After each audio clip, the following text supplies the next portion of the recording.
आज हम किसी प्रिज्म के अपवर्तनांक के सूत्र को निकालेंगे। जब भी परीक्षा में प्रिज्म के अपवर्तनांक का सूत्र आता है तो दिया जाता है कि प्रिज्म के अपवर्तनांक के सूत्र n बराबर sine A plus delta M by two upon sine A by two को ज्ञात कीजिए। अब इस सूत्र को निकाला जाता है। छात्रों को ये बहुत ही कठिन लगता है। इस वीडियो के माध्यम से आपको ये बहुत ही आसानी से समझाया जा रहा है। प्रिज्म के अपवर्तनांक के सूत्र को निकालने के लिए सबसे पहले आपको इसका चित्र भली भांति बनाना आना चाहिए, क्योंकि यदि आप चित्र को नामांकन के साथ प्रॉपर बनाते हैं तो उसके बारे में लिखने की आवश्यकता नहीं पड़ती है। देखिए, सबसे पहले आप एक प्रिज्म लेंगे, प्रिज्म बनाएंगे, समबाहु त्रिभुज, यहाँ पर लिख देंगे ए बी सी। ये आपका एक प्रिज्म बन गया है। अब आपने क्या करना है, ये आधार बी सी, सबसे पहले प्रिज्म के बीच में आपने एक कहीं पर भी एक लाइन ड्रॉ कर लेनी है। अब इसके बाद आपने इस पृष्ठ पर जहाँ पर ये लाइन आई है आधार के समांतर, यहाँ पर एक आपको रे खींचनी है और इसी प्रकार दूसरी तरफ जहाँ पर इसने AC को करा है पृष्ठ को, यहाँ पर भी आपने एक लाइन ड्रॉ करनी है।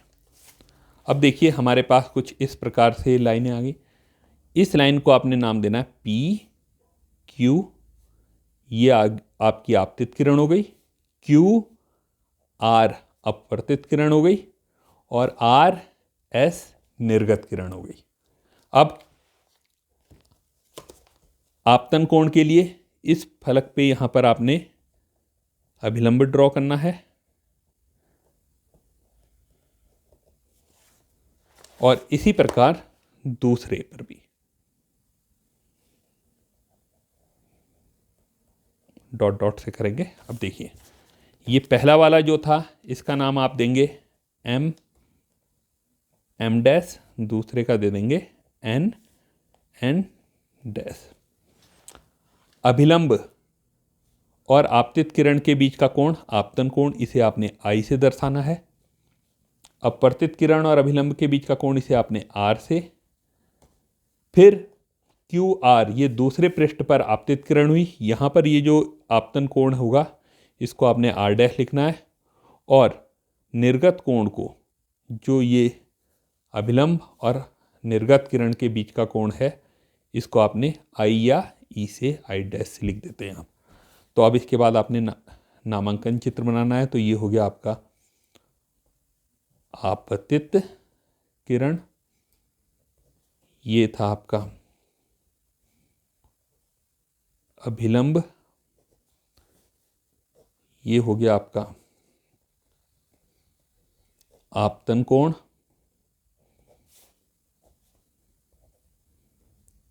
निर्गत कोण,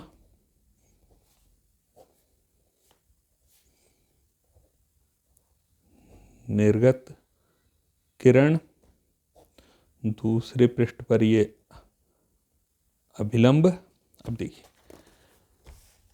आपतित किरण जो थी इसको आपने डॉट डॉट से आगे बढ़ाना है। अगर यहाँ प्रिज्म नहीं होता तो ये किरण इस प्रकार जाती, क्योंकि प्रिज्म था तो ये RS डायरेक्शन में निकली थी, तो ये जो RS निर्गत किरण थी इसको पीछे बढ़ाएंगे तो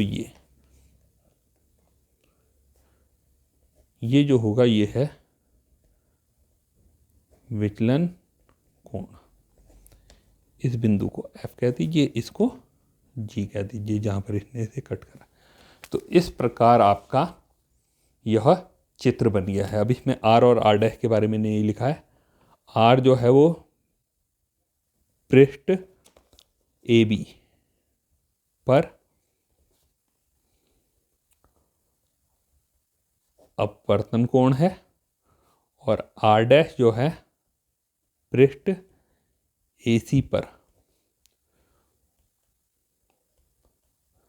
आपतन कोण, और जो डेल्टा है ये हो गया हमारा विचलन कोण।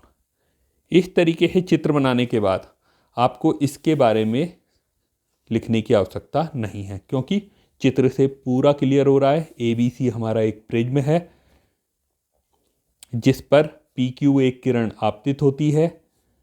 यह प्रिज्म की फलक AB द्वारा QR दिशा में अपवर्तित होती है और दूसरे पृष्ठ AC से RS दिशा में निर्गत हो जाती है।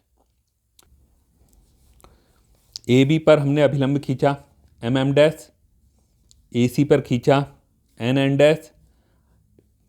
आपतित किरण और अभिलंब के बीच का कोण हुआ आपतन कोण, अपवर्तित किरण और अभिलंब के बीच का कोण हुआ अपवर्तन कोण। ये AB। अब ये जो QR थी ये दूसरे पृष्ठ पर आपतित हुई, तो ये R डैश जो था ये यहाँ पर आपतन कोण हुआ और ये किरण प्रिज्म से निकली है, तो यहाँ पर यह निर्गत कोण है। आपतित किरण और निर्गत किरण को बढ़ाया, इनके बीच का जो कोण होगा वह विचलन कोण कहलाएगा। अब हमें प्रिज्म के अपवर्तनांक का सूत्र कैसे निकालते हैं अब देखते हैं। आप इस चित्र को इसी प्रकार बनाएंगे बहुत ही आसानी से। ये देखिए मैंने इसको यहाँ पर बना रखा है। अब देखिए आपने परीक्षा में कॉपी में जो रफ पेज होता है सबसे पहले वहाँ जाना है इस चित्र को बनाने के बाद। ये सूत्र आपको दे रखा है। स्नेल का नियम आप जानते ही हैं, n बराबर साइन आई बटे साइन आर। तो ये हो गया साइन ए प्लस, आपने इस सूत्र के बाद इसके बगल में स्नेल का नियम लिख लेना है, यानी कि साइन आई बटे साइन आर। अब देखिए आर किसके इक्विवेलेंट आया, a/2 के, तो यहाँ से आपने लिखना है r बराबर a/2, यानी कि a बराबर 2r।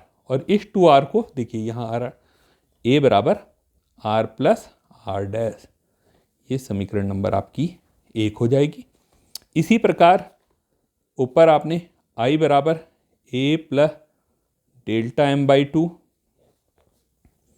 यहाँ पर आपने a प्लस डेल्टा m बराबर 2i, डेल्टा m बराबर 2i minus a, 2i minus i plus i dash, और a को हमने लिख देना है r plus r dash, delta m को डेल्टा। ये समीकरण नंबर हमारी 2 हो गई।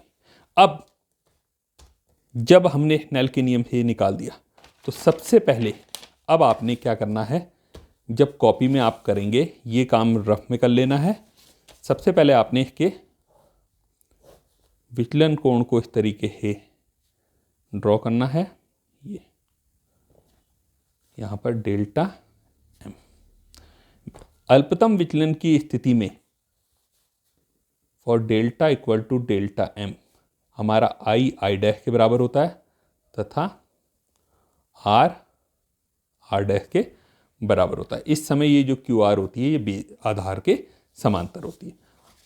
अब देखिए हमने ये जो निकाला था यहाँ पर सबसे पहले देखिए हमारा यहाँ पर ये डेल्टा निकालना है। यहाँ पर हमने डेल्टा निकाला था i plus i dash minus r plus r dash. ये कौन सा चित्र है, FQR, त्रिभुज FQR में डेल्टा बराबर i plus i dash minus r plus r dash, समीकरण नंबर 1, तथा दूसरा a बराबर r plus r dash, a बराबर r प्लस r डैश, ये समीकरण नंबर 2। अब एक चीज है, अभी मैंने यहां पर आपको सीधे r प्लस r डैश लिखना बताया, इसमें त्रिभुज में कंपेयर करना नहीं बताया। जब आप थोड़ा सा आपको इसका अभ्यास हो जाएगा उसके बाद आप उस गणितीय रूप में जा सकते हैं कि भाई देखिए यहाँ पर ये 90 है, ये 90, तो ये एक चक्रीय चतुर्भुज बनता है ARGQ। तो A प्लस G बराबर 180 और इसलिए A बराबर R प्लस R डैश। और इस त्रिभुज में बहिष्कोण इस कोण और इस कोण के बराबर होगा। ये कोण जो होगा वो हमारा I माइनस R होगा और ये जो कोण होगा I माइनस R डैश। अगर आपको समस्या है तो आप उस पर मत जाइए, आप केवल इस तरीके से साइन I और R की वैल्यू निकालिए और उसको यहाँ पर रखकर रिवर्स ऑर्डर में रखकर इसको हल करना शुरू कीजिए। तो आपने ये लिख दिया। अब इसके बाद लिखेंगे आप अल्पतम विचलन।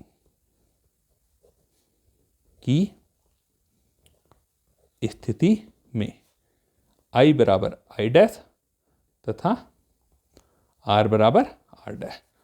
तो समीकरण 1 व 2 से अब देखिए क्या हो गया, डेल्टा M बराबर 2I माइनस 2R, ये समीकरण नंबर 3 कह दीजिए, और A बराबर R, और इसको भी R रखेंगे तो 2R, इससे आ गया R बराबर A/2, और R का मान समीकरण नंबर 3 में रख देंगे तो 2I बराबर डेल्टा M प्लस 2R, जिससे आया 2I बराबर डेल्टा M प्लस A। तो I बराबर डेल्टा M प्लस A/2।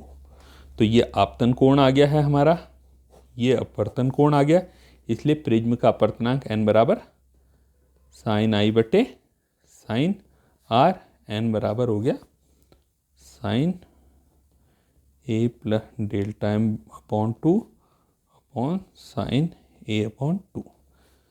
सबसे पहले आप जिन बच्चों को समस्या है वो इसी तरीके से इसे हल करें।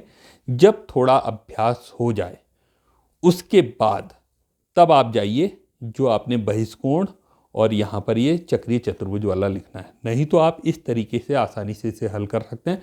अगर 3 नंबर का परीक्षा में आता है तो आपको 2.5 नंबर इसमें 100% मिलेंगे।